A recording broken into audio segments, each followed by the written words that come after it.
দেখুন আমার ভাই এসেছে। হ্যালো। তো আমার ভাই কি কি খেতে ভালোবাসে তাই তাই রাঁধতে হবে, বুঝেছেন?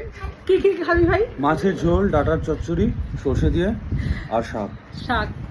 শুনলেন, আমাকে এখন তাই রান্না করে খাওয়াতে হবে। আর এই দেখুন গুগল, দেখেছেন গুগল কি করছে? এই দেখুন কেমন খুশি, দেখুন ও বুঝে গেছে এখন এটা ভিডিও করা হচ্ছে, দেখেছেন? ও বুঝে গেছে।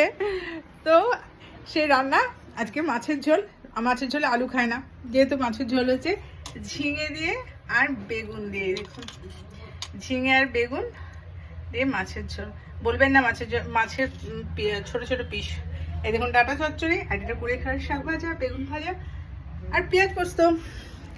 আর একটা কথা, মাছের তেল, যদি মাছের তেল, এই দেখুন যদি তেল না দিয়ে মাছের তেলে মাছের তেলটাকে ভাজেন, এটা তেল দেওয়া হয়নি, মাছের তেলটারই তেল এটা।